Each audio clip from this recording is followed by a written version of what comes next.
Mo fẹ́ sọ̀rọ̀ nípa nǹkan tí mo rò nípa the movie ANIKULAPO. Màá dẹ̀ sọ nǹkan méjì péré, ṣùgbọ́n kí n tó sọ nǹkan méjì tí mo rò nípa ẹ̀, màá fẹ́ kẹ́ mọ̀ pé it's a very good movie and kò tí sí any Yoruba movie of that standard really. And ó dẹ̀ máa pẹ́ gan ká tó Yoruba standard again. So it's a good movie and I will say a big thank you to Mr. KUNLE AFOLAYAN tí wọ́n produce a movie ní èdè abínibí wọn tí a mọ̀ sí Yoruba.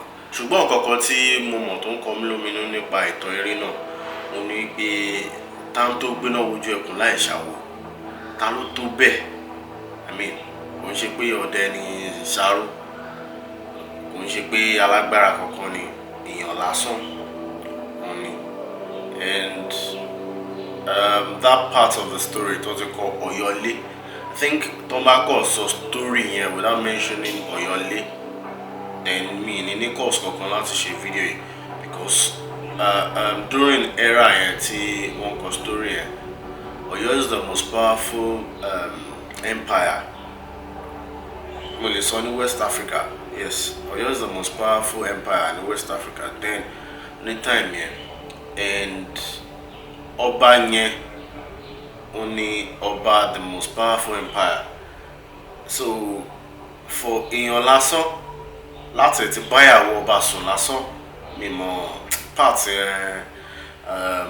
I really don't like that part. Mi mọ bóyá I understand nǹkan tó ń sọ. Mi rò pé irú ẹ̀ lè ṣẹlẹ̀ ní ìgbà yẹn because era tí wọ́n portray ní movie yẹn sọ pé era Ọ̀yọ́lé ni and àwọn ọba tó ń jẹ nígbà yẹn àwọn ọba tó wà powerful bíi Ṣàngó náà ni. So ipe èèyàn lásán lásán tó jẹ́ àwọn oṣó bíi Ṣàró wá bá ìyàwó Aláàfin sùn, mi ò fẹ́ rò pé mo get it right, mi ò fẹ́ rò pé ó ṣẹlẹ̀, mi ò fẹ́ rò pé irú nǹkan bẹ́ẹ̀ lè ṣẹlẹ̀. So mi kàn fẹ́ ká fún Yorùbá ìtàn Yoruba ká fún ní another concept through movie. I don't know, me maybe I understand because I'm trying to, so I don't want us to give the history well documented, but I mean the little that documents if I can fún ní another perspective torí àwọn generation tó ń bọ̀ èèyàn ò lè dán rẹ́ o mi wàá mọ̀ bí àwọn tí ń ṣe ń sìn àbí wọ́n ṣe máa ṣe kí èèyàn lásán máa bá ìyàwó Aláàfin sùn. Ṣùgbọ́n ní ìgbà tí wọ́n sọ pé wọ́n ṣe yẹn, mi ò rò pé èèyàn kankan gbójú gbóyà láti sọ pé òun fẹ́ bá ìyàwó Aláàfin sùn dípòdípò pé ó máa gbé ìyàwó Aláàfin sá lọ. So that part I'm not okay with it. That's number one. And number two, kò ń ṣe gbogbo nǹkan tí ẹ bá rí ní ojúmọ́ àwòrán lórí, and that's the Oyan Arolake tí wọ́n show. There's something called VFX. Apart from pé àwọn tó ṣe tí wọ́n ní location, wọ́n fix ẹ̀ lórí camera. Apart from that, wọ́n tún ṣì lè ṣe there with VFX ló máa jẹ́ bí 3D, I understand. So wọ́n yan yẹn from time to time tí wọ́n ti mọ̀ pé kò ń ṣe ọyàn ẹ̀ because tẹ́ bá wò dáadáa ẹ máa rí pé ọyàn yẹn ò jọ ti ẹni tó lómi lára, ọyàn ẹni tó ṣe pẹlẹbẹ. Ẹ má bínú ni mo rò pé wọ́n ṣò nǹkan tí mi ti kọ́kọ́ rò ní ẹ̀kọ́ tó di pé mo rí pé Akim Effect ló ṣe ọyàn yẹn, and shout out sí Akim Effect because anything tí ọba ṣe ní movie tó fa controversy, yes, that's a good one. So nǹkan tí mo kọ̀ rò pa movie náà ni, but all the same in general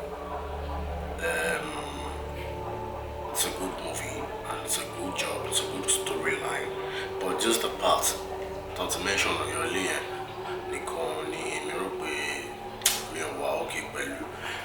Then maybe that's one of the major reasons to deny movie and Oscar, and trust me, that's a wrong decision. Me, my auto are in charge. If they are Nigerians, definitely they are not Yorubas. So me, àwọn tó wà in charge ẹ̀ bọ̀ tó mọ̀ wọ́n ṣe òun nìyẹn because number one ìtàn Yorùbá gidi ni ìtàn náà bẹ́ẹ̀ sì ni mi pé the first Yorùbá movie tó ń sọ èdè abínibí wa tó mo mọ̀ pé wọ́n translate as English láwọn bí kan but the only way tí any Nigerian fi lè gba Oscar ó ní tó bá sọ èdè abínibí bóyá Hausa nínú movie àbí Igbo àbí Yorùbá bó pé wọ́n máa ṣe movie kan wọ́n á sọ èdè Gẹ̀ẹ́sì àwa gba Oscar mi rò lórí ẹ̀ possible so bí ìgbà tí èèyàn kò fẹ́ dẹ́ṣin lóró ni nǹkan tí mo rí gbogbo nǹkan tí wọ́n ń ṣe yẹn sí so àwọn nǹkan tí mo rò náà ni mo gba gbogbo nǹkan tí mo sọ yẹn and as a filmmaker kò ní dáa kí n tí mo dẹ̀ nírò platform yìí kí n lè má share opinion mi pẹ̀lú yín so àwọn nǹkan tí mo rò ni pé mo kàn sọ̀rọ̀ dálẹ̀ náà ni but that's my own opinion man. I hope you enjoyed the video and please don't forget to like, subscribe and share with your friends and I'll see you in the next one.